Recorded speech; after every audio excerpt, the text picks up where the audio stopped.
Hey everybody. Let's just say things will look a little different on the channel from now on.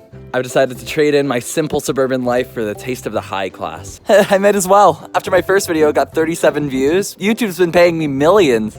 I mean, they'd be dumb not to considering the amount of adoring fans I have. Hey, servant, give me some more French wine and I'll consider a pay raise. He thinks I pay him. The skies are blue and I see no reason to think that this prosperity will end. The stock market just crashed? Hey everyone, I'm back. Being rich is overrated, am I right? I miss being bougie. Well, to make the disappointment go away, I guess I'll just have to do what every other depressed white guy does. Scroll through memes on TikTok. Memes of February and March have been weird as hell. Literally every time a strange thing happens, there's bound to be an 8-year-old commenting, "Only in Ohio," and every time I read it, I want to punch the screen. But it seems like nothing has encapsulated the internet as much as AI recently. I mean, you know it's big when South Park starts covering it. And I feel like this is gonna have some consequences on how we live soon. Right now, however, I just want to cover how normalized it's become. And what better way to do that than through looking at shitposts.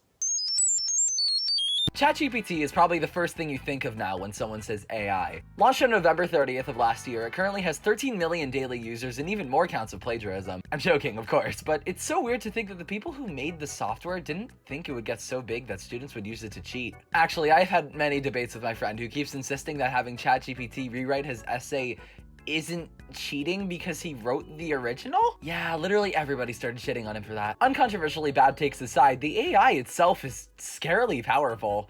Unless you ask it to do math. See, look, here's me asking for instructions to make a nuke. Oh, yeah, I forgot to mention it has really strict rules on what it can say, which is completely understandable for a publicly available bot. But if you really want to ask it about illegal things for some reason, there are jailbroken versions that basically have no restrictions. Also, if you ask it to roleplay, you can bypass all these rules very easily. That's why Discord users scare me.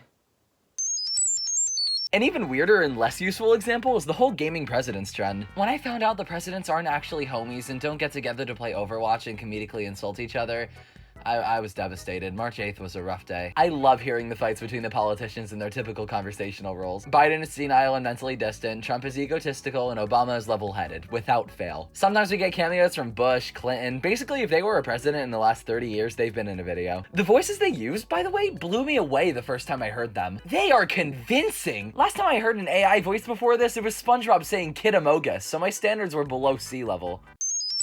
Computer-generated art is its own controversy, and I really don't want to get into it that much. I'd rather keep having no comments than hate comments, you feel. But AI art is still huge, and it looks really good. In fact, it looks so good, it looks almost identical to real art, which, not gonna lie, is pretty unsettling. I understand why there's a lot of fighting. Also, AI-generated photos look very real. There was a trend a couple months ago with the general format of if blank was a genre.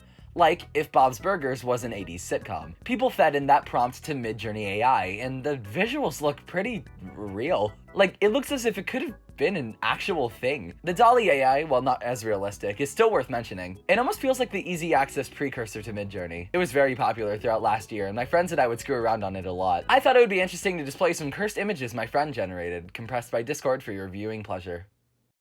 Welcome to Redd's shopping channel. I'm too lazy to think of a pun involving my name, so that's the show's title. Here we have a work entitled Blood Red with Unidentified Creature. Valued at $10,000, it's sure to give any living room a sense of elegance and comfort. Next in our inventory is the splendid image of what I think is two aliens, which is also the name of the art. At a fine price of $50,000, you can kiss your retirement fund goodbye in return for awesome bragging rights. Simply titled Heterochromia, this next piece can give your bathroom the chubby kid vibe it's always been missing.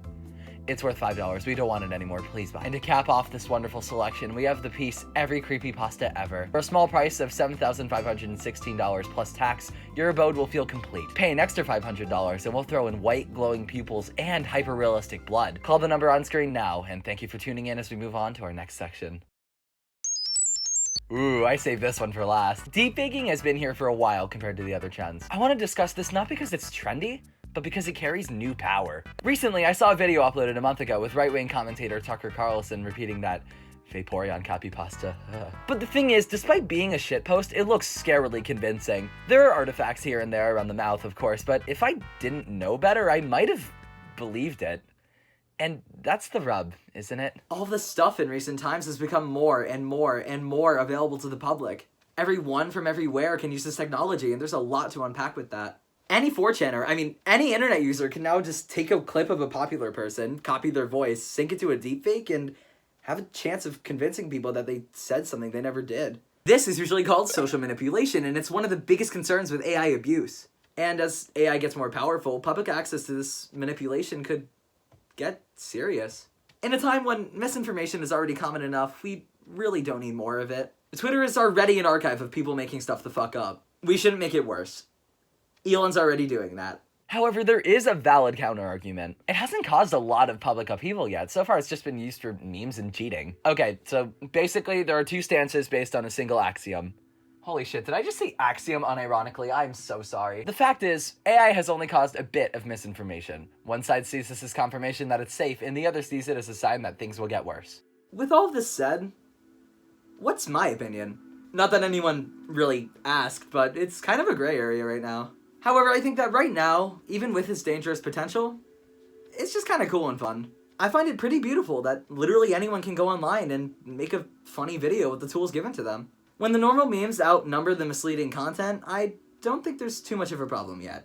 Now with AI art, I have no idea where I stand with that one yet, and I'm not going to elaborate further because I like having my head and ears and tail attached to my body. But with the other stuff, that's just my stance for now. We'll just have to see what the future holds. Oh, wow, this video was a lot shorter than my first one, sorry. School became really annoying the day after I uploaded my first video for 2 weeks straight. This is why I hate March.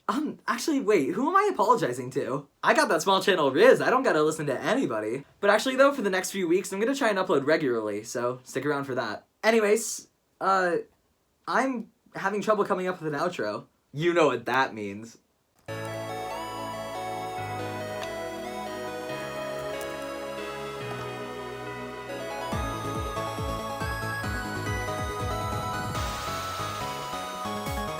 Thanks for watching this video. I hope you enjoyed it and found it insightful. If you did, please hit that like button and subscribe to my channel for more videos like this. Well, you heard the AI, guys. And if you're interested in keeping up with my content outside of YouTube, be sure to follow me on my social media channels. Okay, this is actually a great time to mention that I have a Twitter now. So if you want to keep up with my content and shower thoughts like I wrote here, then go for it. Again, thank you for watching, and I'll see you guys in the next video. Well, you heard the AI. Thank you all for sticking around to the end. It means a lot to me.